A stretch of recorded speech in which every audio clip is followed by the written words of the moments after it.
Confucius once said, "A parent who does everything for a child steals their soul." That sounds harsh. Today, you're going to understand exactly what he meant. This is a story about a boy who never learned how to love, and what happens when a child is given everything except the one thing that actually matters. On the edge of a large city stood a big gray building, home to 100 children. It had a pretty name, a group home for children without parents. But inside, it was cold, not from temperature, from silence. Among those children was a boy named Michael.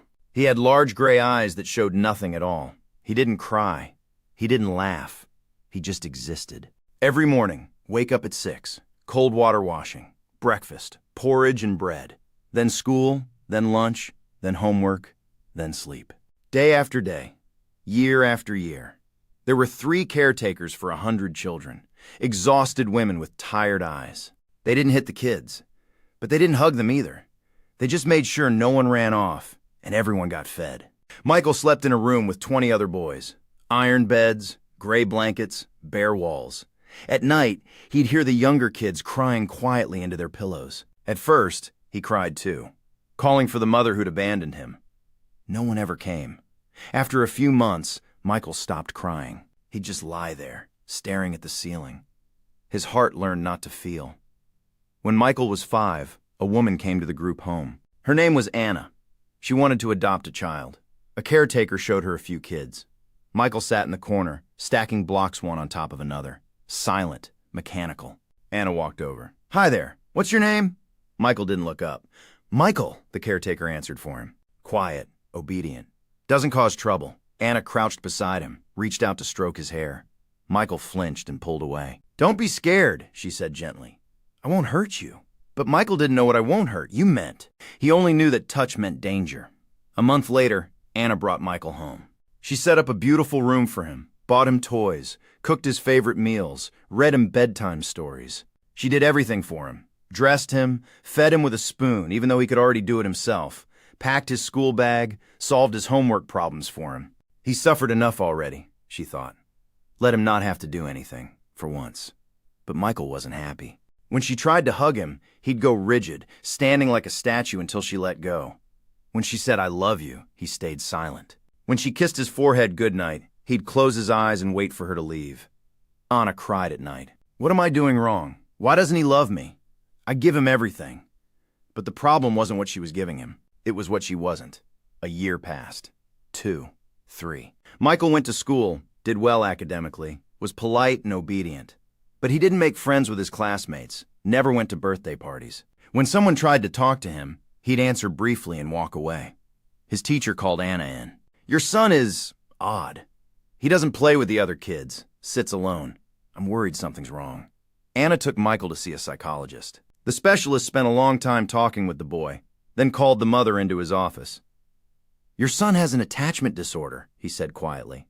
"It happens with children who didn't receive maternal love early in life. Their brains never physically learn to trust people." He looked at her carefully. "But there's a second problem. You do everything for him. He's not learning to handle difficulty. He's not learning independence." Confucius said it well. "Taking a step for your child steals their path." Anna went pale. "So he'll never be able to love me?" "He can," the psychologist answered. "But for that, you need to give him not comfort, but the right to struggle. Stop doing things for him. Let him fall, and let him get back up on his own. That's the only way he'll learn to respect you, and himself." Anna changed her approach. She stopped dressing Michael. He picked his own clothes, even when they didn't match. She stopped packing his school bag. He forgot a notebook once, got a bad grade. He remembered after that. She stopped solving his homework for him. He struggled for an hour, but solved it himself. At first, Michael was angry, hurt. He thought she'd stopped loving him. Then one day, something strange happened. Anna came down with a serious fever, lying in bed, too weak to get up. Michael came home from school and found her pale and frail. He stopped in the doorway. Something stirred inside him, something long forgotten. He walked to the bed, poured a glass of water, and held it out to her. "Thank you," she whispered. Michael stood there looking at her. Then he did something he'd never done before. He sat down on the edge of the bed and placed his small hand over hers. Anna froze.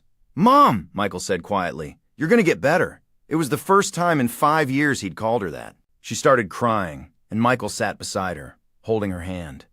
Awkwardly, carefully, as if relearning something from scratch. In that moment, he felt, for the first time, that he could take care of someone.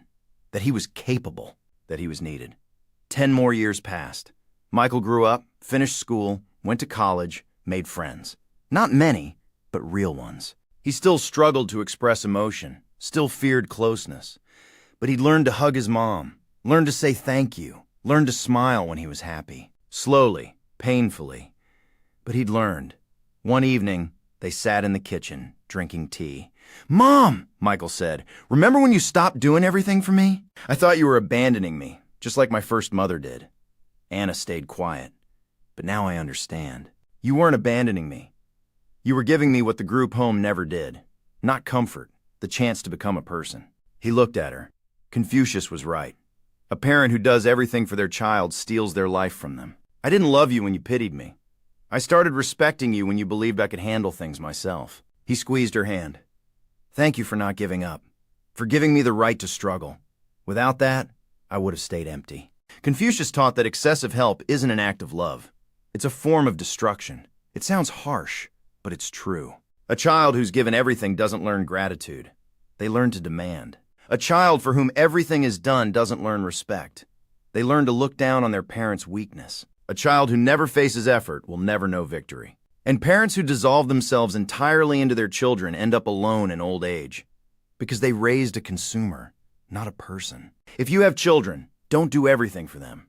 Give them the right to fall and get back up on their own. Give them the right to make mistakes, to struggle, to put in effort, because only by walking their own path will a child learn to respect the person who gave them that path.